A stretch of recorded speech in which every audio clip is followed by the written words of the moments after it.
평양의 기로에서 그녀를 처음 만났을 때 저는 놀라움을 감출 수 없었습니다. 시도 짓고 글씨도 쓰고 그림도 그렸습니다. 제 색을 겸비한 여인이었습니다. 평양에 오고 나서 당신 생각을 일시도 잊은 적이 없소. 그 사이 바람결에 들리는 소문이 괴이하오니 추사 김정희, 조선 최고의 서예가이자 학자로 불렸던 그 이름 뒤에는 아무도 몰랐던 비밀이 숨겨져 있었습니다. 평생 아내에게 존댓말로 편지를 쓰고 다음 생에는 부부의 지위를 바꾸어 태어나리라는 애절한 시를 남긴 완벽한 선비. 그런 그에게도 평양기생 죽향과의 스캔들이 있었습니다. 이런 상황이 벌어진 데에는 아주 충격적인 이유가 있었습니다. 1828년 여름 43살의 추사는 평양감사로 부임한 아버지를 따라 평양에 머물고 있었습니다. 제색 겸비한 평양기생 죽향과 한시를 주고받기 시작했습니다. 천사만루류 숨은 천가닥 만가닥 버들가지가 드리워진 문. 죽향이 보낸 시 황혼에는 추사에 대한 은밀한 연정이 담겨 있었습니다. 추사는 밤새 그 시를 베꼈으며 의미를 해석했습니다. 그리고 답시를 보냈습니다. 사군 흉중 유아죽 그대 가슴속에 오직 나의 대나무 하나만. 두 사람의 연문은 순식간에 평양 전체로 그리고 한양까지 퍼져나갔습니다. 하지만 더 충격적인 진실은 따로 있었습니다. 추사의 작품 중 일독이오색 삼음주라는 글씨가 전해집니다.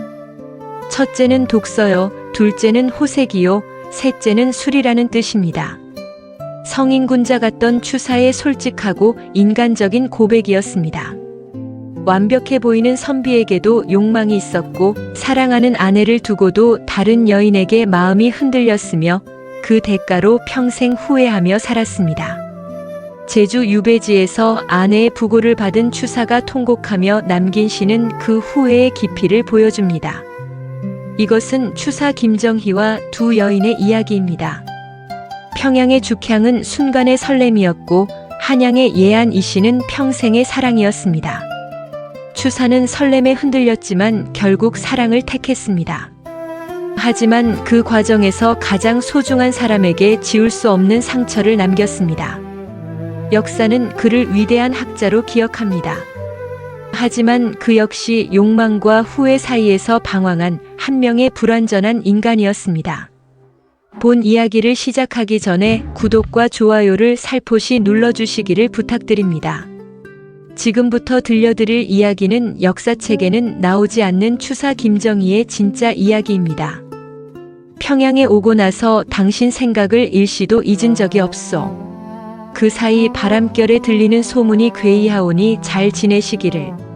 제 손끝이 떨렸습니다. 아내에게 보내는 편지를 쓰면서 이렇게 마음이 무거웠던 적이 없었습니다. 한양 본가에서 들려온 소문이 사실이라면 제 평판은 물론이고 평생 지켜온 선비로서의 체면이 산산이 부서질 판이었습니다. 이런 상황이 벌어진 데에는 아주 충격적인 이유가 있었습니다. 1828년 봄, 저는 43살이었습니다. 추사체라 불리는 독자적인 서체를 완성했다는 평을 듣고 있었고 청나라 학자들과도 어깨를 나란히 하는 금석학자로 이름을 날리던 시절이었습니다. 무엇보다 저는 아내를 지극히 사랑하는 남편으로 알려져 있었습니다. 지난번 인편에 적힌 글을 보니 든든합니다. 그 사이 몸 편안하시고 돌아오는 길은 편안하시길. 제가 아내 예안 이 씨에게 보낸 편지들은 늘 이런 식이었습니다. 결혼한 지 20해가 넘었지만 저는 아내에게 단 한 번도 반말을 한 적이 없었습니다. 2살 아래였지만 늘 존댓말을 썼고 멀리 떨어져 있을 때면 하루가 멀다 하고 안부를 물었습니다. 사람들은 제가 완벽한 선비라고 했습니다. 학문에 정진하고 아내를 극진히 섬기고 예의범절을 지키는 모범적인 양반이라고요. 하지만 그들은 몰랐습니다. 저에게도 서자 상우가 있다는 것을, 그 아이를 낳아준 첩실이 있었다는 것을요. 일독이오색 삼음주.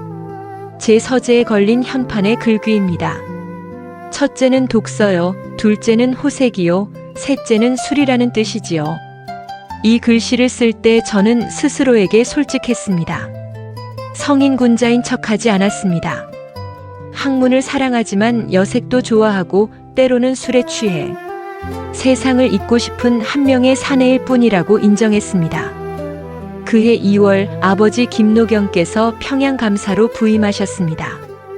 평안도 관찰사는 8도 감사 중에서도 가장 중요한 자리였습니다. 청나라와 국경을 맞대고 있어 외교적으로도 중요했고 평양은 서울 다음 가는 대도시였으니까요. 원추나 함께 가겠느냐? 아버지께서 제자를 부르며 물으셨습니다.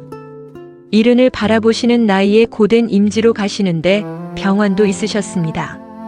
아들로서 모시고 가는 것이 당연했습니다. 아버님을 모시고 가겠습니다. 아내에게 말씀드렸을 때 예한 이 씨는 조용히 고개를 끄덕였습니다. 평양이면 멀지 않습니까? 몸조리 잘하시고 빨리 돌아오십시오. 그녀의 목소리에는 걱정이 묻어 있었습니다.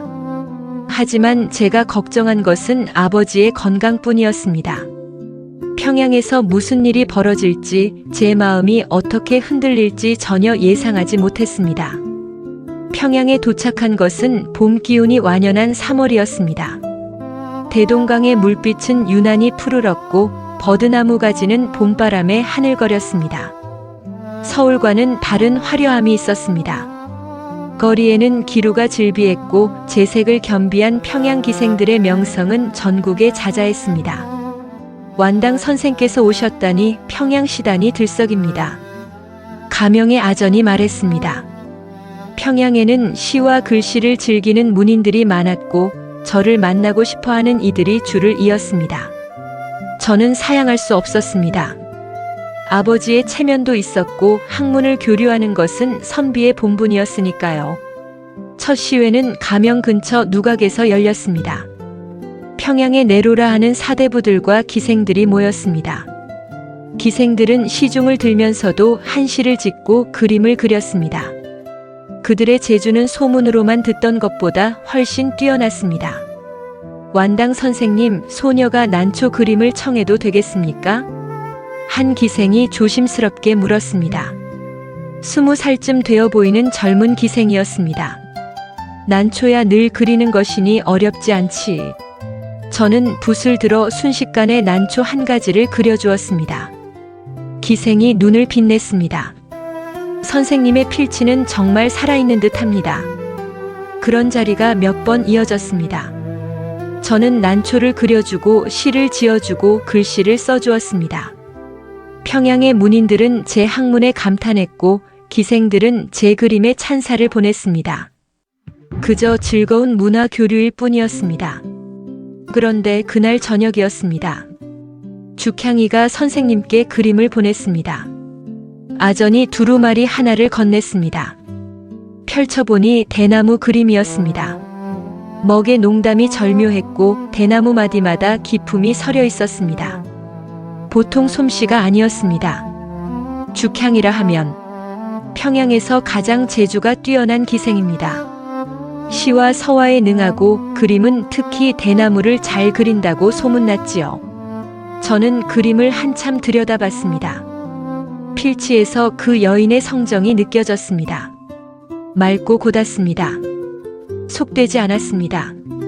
답례를 해야겠구나. 다음 날 저는 난초 그림을 그려보냈습니다. 난과 죽은 사군자로 함께 어울리는 소재였습니다. 그림 한쪽에 몇 자를 적었습니다. 죽향의 죽과 완당의 난이 어우러지니 한 폭의 그림이로다. 그것이 시작이었습니다. 죽향에게서 다시 편지가 왔습니다.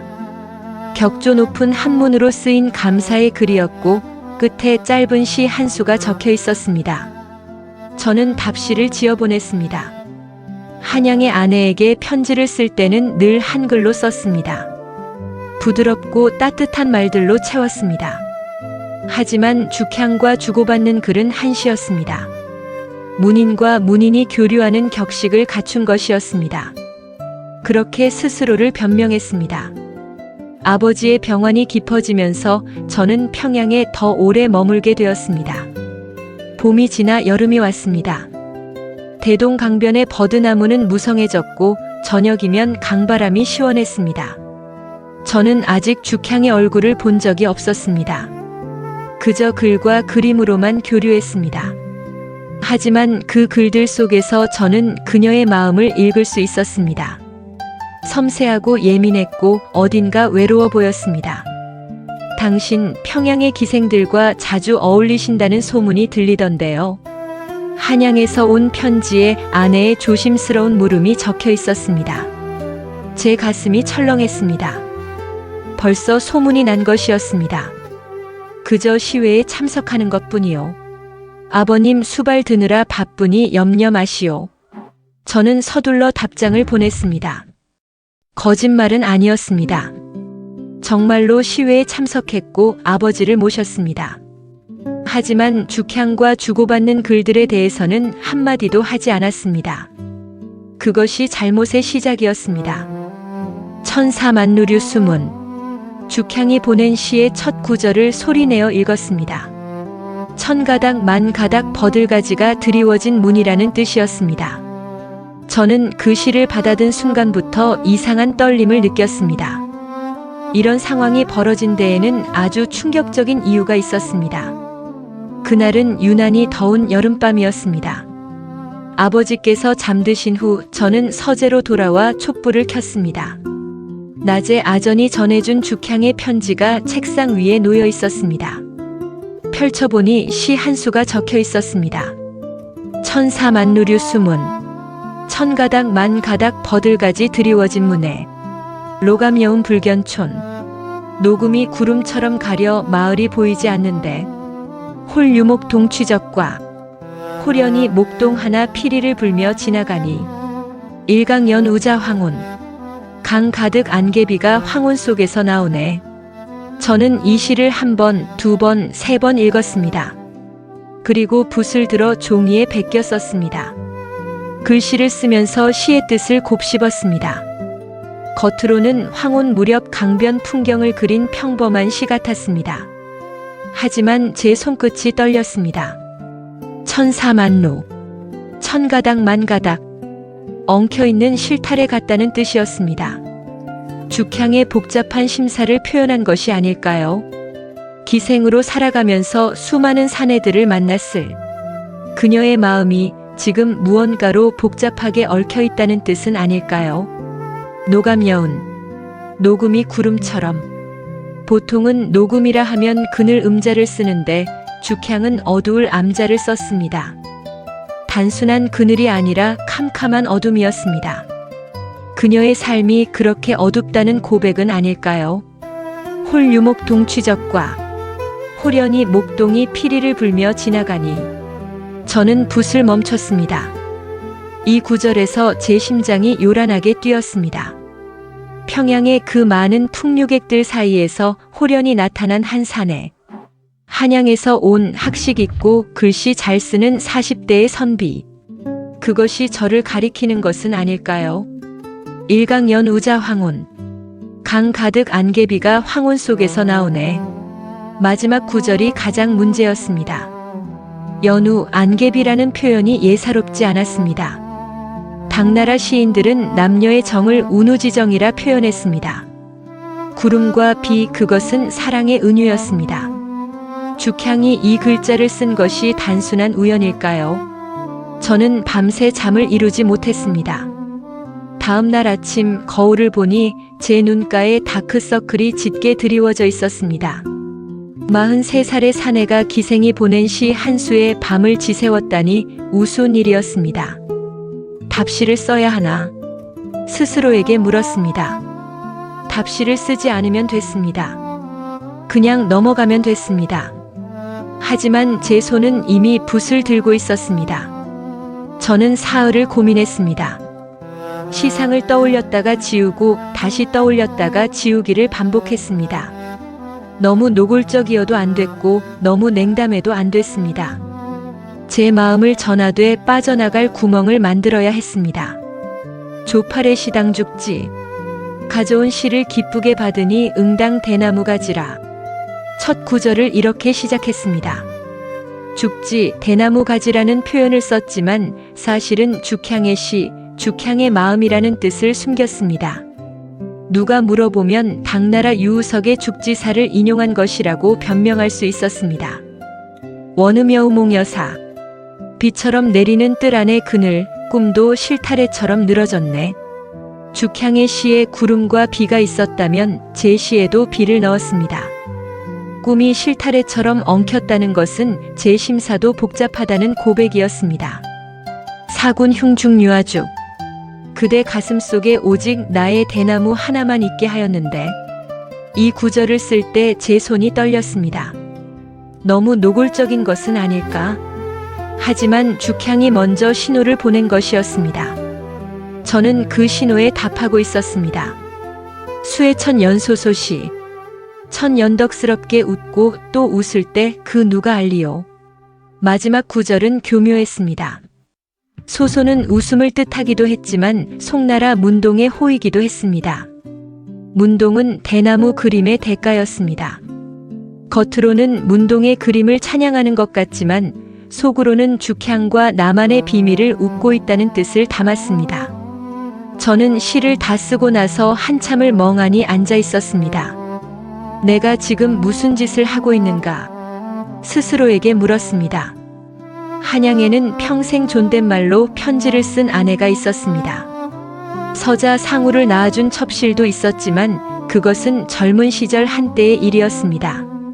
저는 이제 40이 넘은 중년이었고 학자였고 명망 있는 집안의 어른이었습니다. 하지만 결국 시를 보냈습니다. 며칠 후 죽향을 처음 만났습니다. 평양의 한 사대부가 여름밤 뱃놀이를 마련했고 저도 초대를 받았습니다. 대동강에 배를 띄우고 달을 보며 시를 짓는 자리였습니다. 죽향이 그 자리에 있었습니다. 25쯤 되어 보였습니다. 미인이었습니다. 하지만 제가 놀란 것은 외모가 아니었습니다. 그녀의 눈빛이었습니다. 맑고 깊었습니다. 기생의 눈이 아니라 선비의 눈이었습니다. 완당 선생님의 답시 감명 깊게 읽었습니다. 죽향이 술을 따르며 조용히 말했습니다. 주변 사람들이 시끄럽게 떠들고 있어서 우리 둘만 들을 수 있는 목소리였습니다.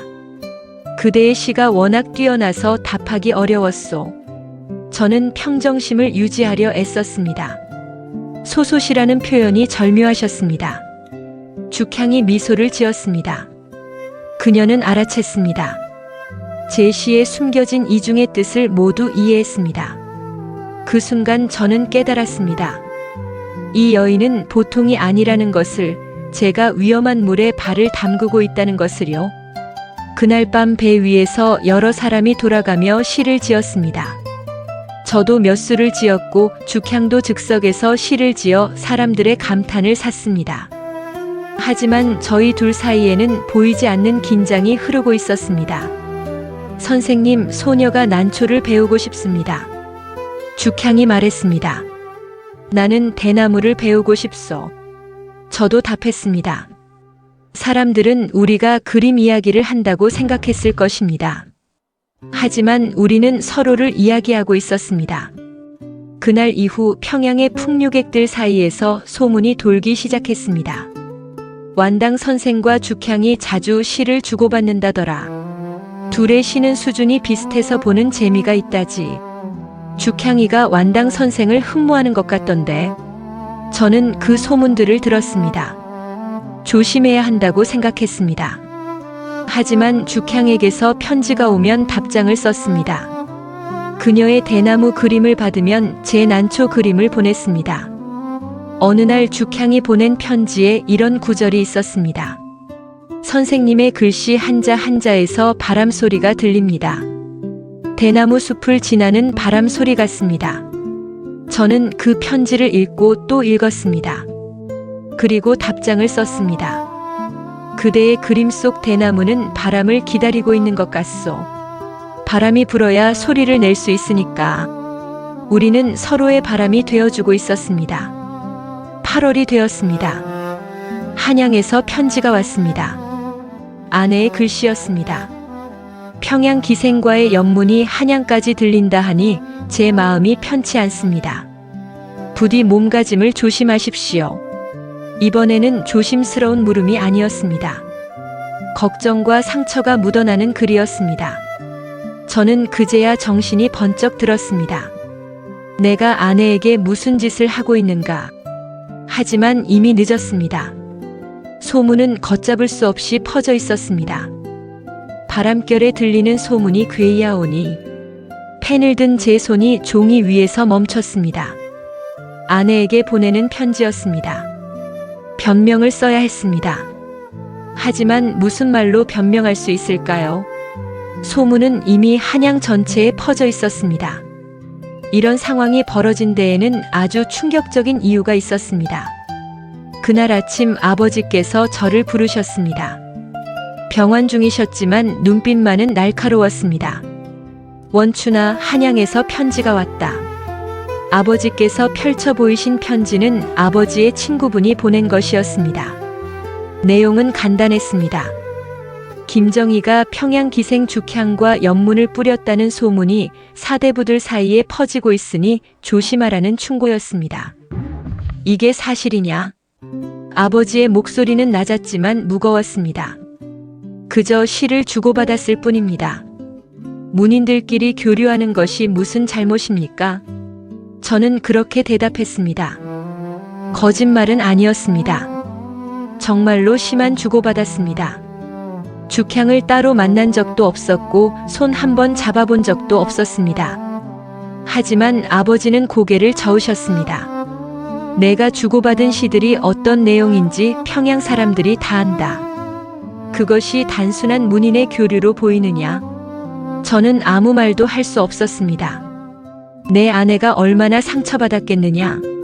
죽향과의 일은 오늘로 끝내거라. 아버지의 명령이었습니다. 저는 고개를 숙였습니다. 그날 밤 저는 죽향에게 마지막 편지를 썼습니다. 더 이상 시를 주고받을 수 없다고 오해를 불러일으켜 미안하다고 그녀의 재주는 정말 뛰어났지만 이제 그만 만나야 한다고 썼습니다. 편지를 쓰면서 눈물이 났습니다. 죽향을 사랑했기 때문이 아니었습니다. 제 자신이 비겁하다는 것을 알았기 때문이었습니다. 먼저 신호를 보낸 것은 제가 아니었지만 화답한 것은 제였습니다. 그녀의 마음에 불을 지펴놓고 이제 와서 끄라고 하는 것이 옳은 일일까요? 하지만 편지를 보냈습니다. 사흘 후 죽향의 답장이 왔습니다. 짧았습니다. 선생님의 뜻을 알겠습니다. 부디 건강하십시오. 그것이 전부였습니다. 원망도 없었고 미련도 없었습니다. 그 담담함이 오히려 제 가슴을 아프게 했습니다. 죽향은 기생이었습니다. 이별에 익숙한 사람이었습니다. 떠나가는 사내를 붙잡지 않는 법을 알고 있었습니다. 저는 그날 밤 술을 마셨습니다. 혼자서 취할 때까지 마셨습니다. 술에 취해 중얼거렸습니다. 일독이호색 삼음주라 했지. 호색이 둘째라 했지. 하지만 막상 해보니 이렇게 비참한 것을. 다음 날 아내에게 편지를 썼습니다. 죽향과는 끝났다고 그저 문인으로서 시를 주고받은 것뿐이었다고 앞으로는 더욱 조심하겠다고 썼습니다. 하지만 편지를 쓰면서도 알았습니다. 이미 엎질러진 물이라는 것을요. 한양에서 아내의 답장이 왔습니다. 평양에 오래 계시면 몸도 마음도 상하실까 염려됩니다. 아버님 병환이 나으시면 빨리 돌아오십시오. 아내는 한마디 원망도 하지 않았습니다. 오히려 제 건강을 걱정했습니다. 그 너그러움이 저를 더 괴롭게 만들었습니다. 9월이 되었습니다. 평양에는 가을비가 내렸습니다. 저는 죽향의 소식을 들으려 애쓰지 않았습니다. 시외에도 나가지 않았습니다. 아버지를 모시고 가명 안에만 머물렀습니다. 어느 날 아전이 소포 하나를 가져왔습니다. 죽향이가 보냈습니다.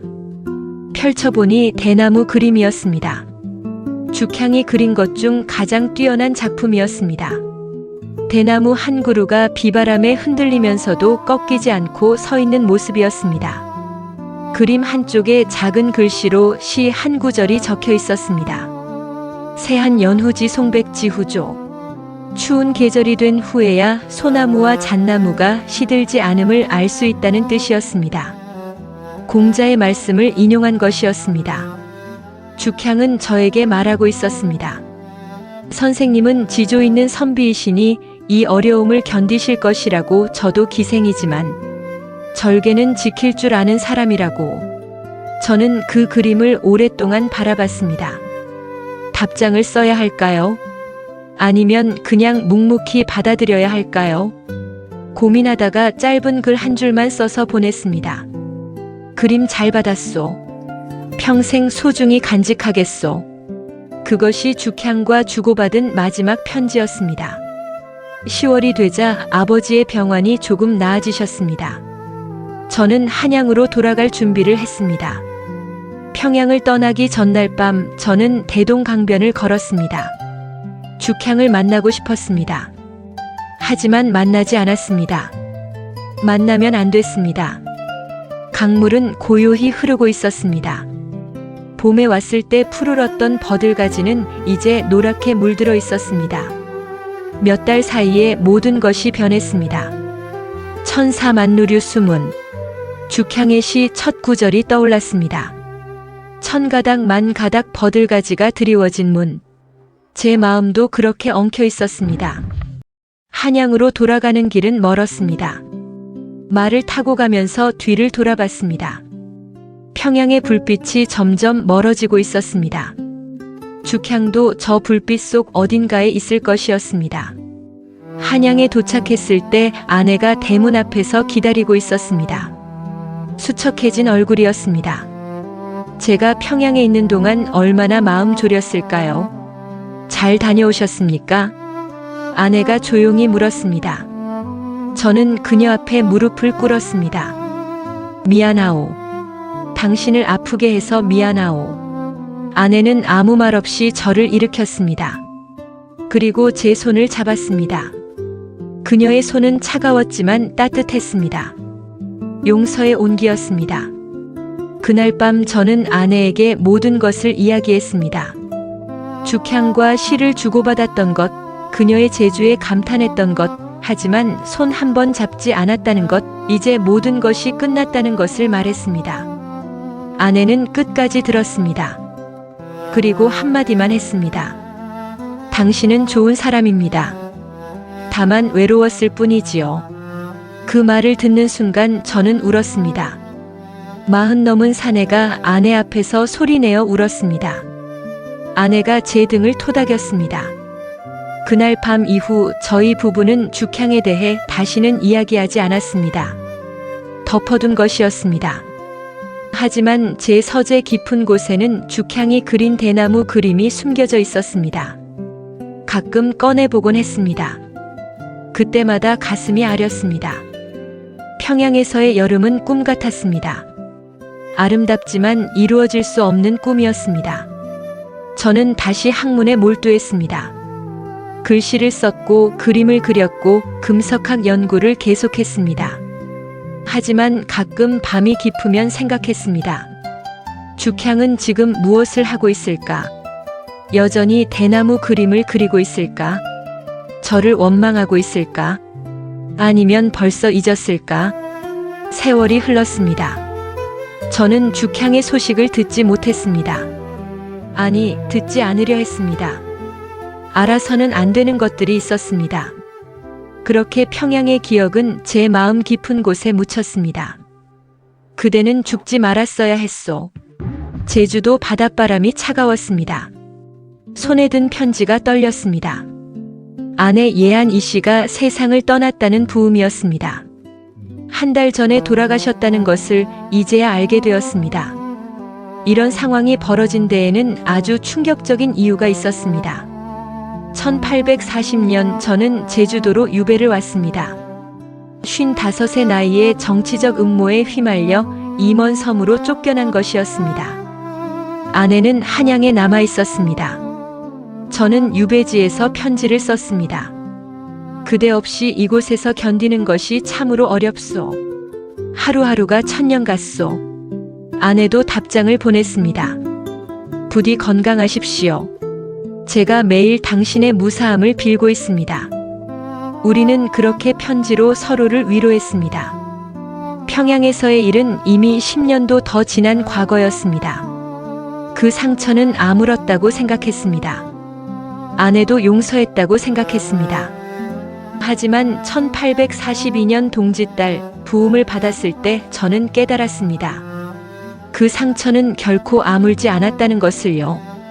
아내는 평생 그 아픔을 가슴에 품고 살았고 저를 기다리다 지쳐서 떠나갔다는 것을요. 어찌 이리 빨리 가시오. 어찌 나를 두고 먼저 가시오. 저는 충청도 본가가 있는 방향으로 엎드려 절을 했습니다. 몇 번을 절하고 또 절했습니다. 제주의 돌바닥이 이마에 닿았습니다. 피가 났지만 아프지 않았습니다. 가슴이 더 아팠습니다. 그날 밤 저는 한자도 자지 못했습니다. 아내와 함께한 34년이 주마등처럼 지나갔습니다. 23세 재혼에서 55까지 인생의 절반을 함께 산 사람이었습니다. 첫날 밤의 기억이 떠올랐습니다. 수줍어하던 아내의 얼굴이 보였습니다. 제가 청나라에 갔을 때 밤마다 기다렸다는 이야기가 들렸습니다. 제가 글을 쓸 때 옆에서 먹을 갈아주던 모습이 떠올랐습니다. 그리고 평양에서의 여름도 떠올랐습니다. 아내가 얼마나 아파했을까요? 한양에서 남편과 기생의 연문 소문을 들었을 때 어떤 심정이었을까요? 다른 양반집 부인들이 수군거리는 소리를 들었을 때 얼마나 수치스러웠을까요? 당신은 좋은 사람입니다. 다만 외로웠을 뿐이지요. 아내가 그때 했던 말이 귓가에 맴돌았습니다. 용서의 말이었습니다.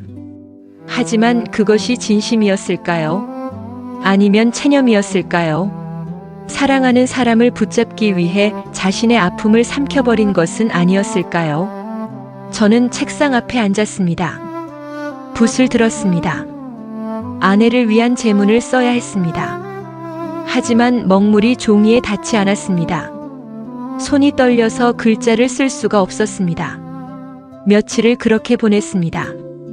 밥도 먹지 않았고 잠도 자지 않았습니다. 제자들이 걱정했습니다. 선생님, 드시기라도 하셔야 합니다. 하지만 저는 고개를 저었습니다. 어떻게 밥을 먹을 수 있겠습니까? 아내는 저 혼자 제주에 두고 홀로 세상을 떠났는데 어떻게 제가 밥을 먹고 살 수 있겠습니까? 열흘째 되는 날 밤 저는 비로소 붓을 들었습니다. 제문이 아니라 시를 썼습니다. 요두걸로 소명부. 애오라지 월화노인 통해 저승세계의 하소연에서라도 내 세부 처역 지위. 다음 세상에서는 부부의 지위를 바꾸어 태어나리. 아사군 생천리회. 그땐 내가 먼저 죽고 그대는 천리밖에 살아있어. 사군 지유 차신비. 그대에게 이내 비통한 심정을 알게 하리. 시를 다 쓰고 나서 저는 소리내어 울었습니다. 56살의 늙은 선비가 제주도 작은 방에서 통곡했습니다. 다음 생이 있다면 제가 먼저 죽겠다고, 그래서 남겨진 사람의 아픔을 그대가 알게 하겠다고 맹세했습니다. 하지만 알았습니다. 다음 생은 없다는 것을요. 이미 끝났다는 것을요. 그날 밤 이후 저는 달라졌습니다. 더 이상 유배 생활을 한탄하지 않았습니다. 오히려 담담해졌습니다. 아내가 떠난 세상에서 저 혼자 산다는 것이 무슨 의미가 있겠습니까? 책을 읽었습니다. 글씨를 썼습니다. 그림을 그렸습니다. 하지만 예전처럼 즐겁지 않았습니다. 그저 하루하루를 견뎌낼 뿐이었습니다. 어느 날 문득 죽향이 떠올랐습니다. 평양에서의 그 여름이 생각났습니다. 만약 제가 죽향과 끝까지 갔다면 어땠을까요? 만약 제가 아내를 배신하고 죽향을 택했다면 지금 이렇게 후회하고 있을까요? 아니었습니다. 죽향을 택했어도 후회했을 것입니다. 죽향은 순간의 설렘이었고 아내는 평생의 동반자였습니다.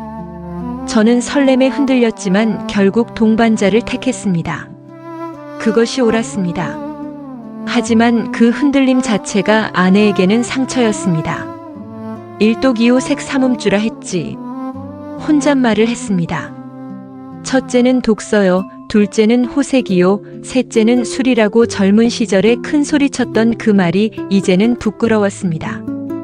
호색을 당당하게 이야기했지만 막상 그 대가가 이렇게 혹독할 줄은 몰랐습니다. 밤마다 꿈을 꿨습니다. 아내가 나타났습니다. 젊었을 때의 모습이었습니다. 환하게 웃으며 제게 다가왔습니다. 당신 건강하세요? 꿈속에서 아내가 물었습니다.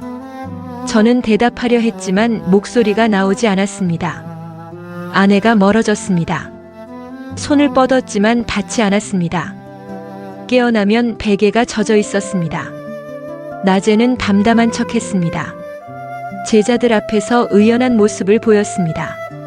하지만 밤이 되면 무너졌습니다.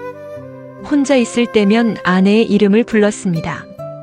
예한 이씨, 내가 잘못했소. 용서하시오. 하지만 대답은 없었습니다. 제주 바닷바람만 쓸쓸히 불어왔습니다. 어느 날 서자 상우에게서 편지가 왔습니다. 어머니의 장례를 잘 치렀다는 내용이었습니다. 제가 입적시킨 아들이었지만 결국 예한 이씨의 친자식이 아니었습니다. 아내는 평생 자식이 없었습니다. 그것도 아내에게는 큰 슬픔이었을 것입니다. 내가 그대에게 해준 것이 무엇이었나? 스스로에게 물었습니다. 존댓말로 편지를 쓴 것? 그것이 전부였을까요? 아내가 원한 것은 격식 있는 존중이 아니라 진심 어린 사랑이었을 텐데 저는 그것을 제대로 주었을까요? 평양에서 죽향에게 시를 쓸 때의 그 열정으로 아내를 대했어야 했습니다. 서재에 앉아 밤새 고민하며 시를 고쳤을 때의 그 마음으로 아내에게 편지를 써야 했습니다. 하지만 저는 아내를 당연하게 여겼습니다. 늘 곁에 있을 거라 믿었습니다. 떠나지 않을 거라 생각했습니다. 이제 아내는 없었습니다. 유배 생활은 계속되었습니다. 1843년, 1844년, 1845년이 지나갔습니다. 저는 늙어갔습니다. 머리가 하얗게 새었고 허리가 굽었고 눈이 침침해졌습니다. 그림을 그렸습니다. 새안도를 그렸습니다. 추운 겨울에도 푸른 소나무와 잣나무의 그림이었습니다. 죽향이 그 옛날 보내준 대나무 그림에 적혀있던 구절, 새안 연후 지송백지후조. 그 말이 이제야 이해됐습니다. 추운 계절이 와야 알 수 있습니다. 무엇이 진짜인지 누가 진심이었는지를요. 제게 추운 계절은 유배였고 아내의 죽음이었습니다. 그제야 알았습니다. 진짜 사랑이 무엇이었는지를요. 너무 늦었습니다. 선생님, 유배에서 풀려나셨습니다. 제자가 기쁜 얼굴로 달려왔습니다. 1848년 제가 63이 되던 해였습니다. 9년간의 제주 유배가 끝났다는 소식이었습니다. 하지만 저는 기쁘지 않았습니다. 이런 상황이 벌어진 데에는 아주 충격적인 이유가 있었습니다. 돌아가 봤자 누가 있겠는가? 혼잣말이 나왔습니다. 아내는 이미 6년 전에 세상을 떠났습니다. 제가 돌아갈 한양 집에는 아무도 없었습니다. 예한 이씨가 늘 앉아있던 안방은 텅 비어 있을 것이었습니다. 한양으로 가는 배에 올랐습니다. 제주를 떠나면서 뒤돌아봤습니다. 9년을 보낸 섬이었습니다. 지옥 같았지만 동시에 제 자신을 돌아본 시간이었습니다. 배가 흔들렸습니다. 바다는 거칠었습니다. 파도가 높이 일었다가 무너졌습니다. 저는 갑판에 서서 바다를 바라봤습니다. 아내가 떠난 지 6년이 지났지만 여전히 가슴이 아팠습니다. 한양에 도착했을 때 서자 상우가 마중 나와 있었습니다. 40이 넘은 나이였지만 여전히 제 앞에서는 조심스러워했습니다. 아버님, 그간 안녕하셨습니까? 그래, 수고했다. 저는 짧게 대답했습니다. 상우는 잘 자란 아들이었습니다. 제가 입적시켰기에 김씨 가문을 이을 수 있었습니다. 하지만 그 역시 예한 이씨에게는 상처였을 것입니다. 남편의 서자를 아들로 받아들여야 했던 아내의 심정을 이제야 헤아렸습니다. 집에 들어섰습니다. 모든 것이 그대로였습니다. 하지만 동시에 모든 것이 달랐습니다. 아내의 흔적은 있었지만 아내는 없었습니다. 안방으로 갔습니다. 아내가 쓰던 빗이 놓여 있었습니다. 옷장에는 아내의 옷들이 그대로 걸려 있었습니다. 저는 그 옷들을 만져봤습니다. 아내의 체온은 이미 사라진 지 오래였습니다. 당신 미안하오. 빈방에 대고 말했습니다. 하지만 대답은 없었습니다. 그날 밤 저는 아내에게 보낸 편지들을 꺼내봤습니다. 38통이 남아 있었습니다. 한 장 한 장 읽었습니다. 그 사이 몸 편안하시고 당신 생각이 간절하오. 잘 지내시기를. 모두 존댓말이었습니다. 정중했습니다. 격식을 갖췄습니다. 하지만 뜨겁지 않았습니다. 절절하지 않았습니다. 문득 평양에서 죽향에게 보낸 시가 떠올랐습니다. 밤새 고민하며 한자 한자 고쳐 썼던 그 시들이 생각났습니다. 그 시들에는 열정이 있었습니다. 떨림이 있었습니다. 왜 아내에게는 그런 열정을 보이지 못했을까요? 왜 당연한 사람에게는 정성을 다하지 않았을까요? 일도기호 색삼음주. 제 작품이 떠올랐습니다. 첫째는 독서요, 둘째는 호색이요, 셋째는 술이라던 그 말이 이제는 부끄러웠습니다. 호색을 당당히 이야기했지만 정작 사랑은 제대로 하지 못했습니다. 다음 날 아침 충청도 예산에 있는 아내의 묘로 갔습니다. 긴 여행이었습니다. 63세 늙은 몸으로 먼 길을 가는 것은 힘들었습니다. 하지만 가야 했습니다. 묘소 앞에 섰습니다. 잔디가 무성하게 자라 있었습니다. 6년 동안 제가 한 번도 오지 못한 무덤이었습니다. 당신 나왔소. 무덤 앞에 앉았습니다. 잔디를 손으로 쓰다듬었습니다. 늦었소. 너무 늦게 왔소. 미안하오. 눈물이 났습니다. 60이 넘은 늙은이가 아내 무덤 앞에서 울었습니다. 평양에서의 일 정말 미안했소. 그대를 아프게 한 것 용서해 주시오. 처음으로 솔직해졌습니다. 그동안 덮어두었던 죽향 이야기를 꺼냈습니다. 사랑한 것은 아니었소. 그저 순간의 흔들림이었소. 하지만 그것만으로도 그대에게는 큰 상처였겠지요. 바람이 불었습니다. 아내가 대답하는 것 같았습니다. 호색은 둘째라 했지만 평생 진짜 사랑한 사람은 그대뿐이었소. 무덤 앞에서 하루 종일 앉아 있었습니다. 해가 지고 어두워졌습니다. 별이 떴습니다. 저는 별을 보며 생각했습니다. 죽향은 지금 어디서 무엇을 하고 있을까? 평양에서의 그 여름 이후로 한 번도 소식을 듣지 못했습니다. 살아있을까요? 아니면 이미 세상을 떠났을까요? 저를 기억하고 있을까요? 아니면 까맣게 잊었을까요? 알 수 없었습니다. 알 필요도 없었습니다.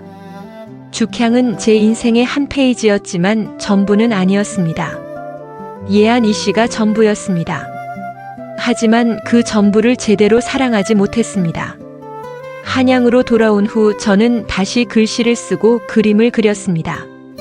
예전의 명성은 많이 사라졌습니다. 9년의 유배 생활이 저를 늙게 만들었고 세상은 이미 젊은 학자들의 시대였습니다. 어느 날 제자가 물었습니다. 선생님, 평생 가장 후회되는 일이 무엇입니까? 저는 잠시 생각했습니다. 유배를 간 것? 정치에 휘말린 것? 아니었습니다. 아내를 제대로 사랑하지 못한 것이다. 제자가 놀란 표정을 지었습니다. 저는 계속 말했습니다. 늘 곁에 있는 사람을 당연하게 여겼다. 떠나지 않을 거라 믿었다. 하지만 모든 사람은 떠난다. 그것을 깨달았을 때는 이미 늦었다. 제자가 고개를 숙였습니다.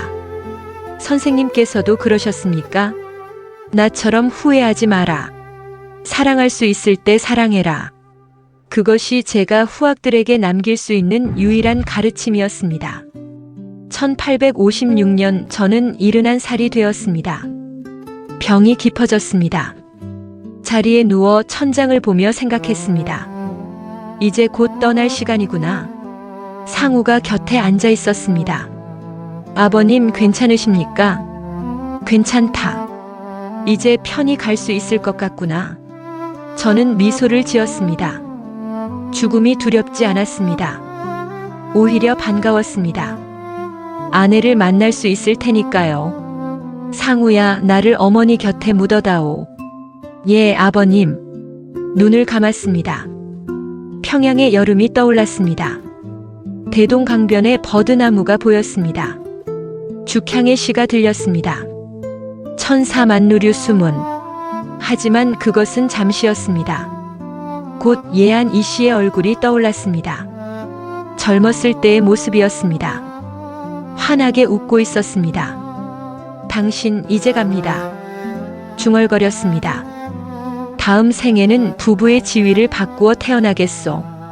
그래서 내가 먼저 떠나는 아픔을 그대에게 알려주겠소. 아니, 다음 생에는 절대 당신을 아프게 하지 않겠소. 그것이 제 마지막 말이었습니다. 저는 71살에 세상을 떠났습니다. 추사 김정희라는 이름으로 역사에 남았습니다. 뛰어난 서예가로 위대한 학자로 기억되었습니다. 하지만 저는 알고 있습니다. 저는 완벽한 선비가 아니었습니다. 욕망과 후회 사이에서 방황한 한 명의 남자였습니다. 호색을 당당히 이야기했지만 정작 사랑은 서툴렀던 사내였습니다. 일독이요 색삼음주. 첫째는 독서요, 둘째는 호색이요, 셋째는 술이라고 했습니다. 하지만 진짜 중요한 것은 그 목록에 없었습니다. 진짜 중요한 것은 사랑이었습니다. 곁에 있는 사람을 제대로 사랑하는 것이었습니다. 떠나기 전에 사랑한다고 말하는 것이었습니다. 그것을 깨달았을 때는 이미 늦었습니다. 하지만 그래도 깨달았습니다. 너무 늦게라도 알게 되었습니다. 평양의 죽향은 순간의 설렘이었습니다. 아름다웠지만 이루어질 수 없는 꿈이었습니다. 하지만 예한 이 씨는 삶이었습니다. 함께 늙어가는 동반자였습니다. 저는 설렘에 흔들렸지만 결국 삶을 택했습니다. 그것은 옳은 선택이었습니다. 하지만 그 과정에서 소중한 사람에게 상처를 주었습니다. 이것이 제 이야기입니다. 추사 김정희의 이야기이자 한 명의 불완전한 인간의 이야기입니다. 여러분은 저처럼 후회하지 마십시오. 사랑할 수 있을 때 사랑하십시오. 곁에 있을 때 소중히 여기십시오. 너무 늦기 전에.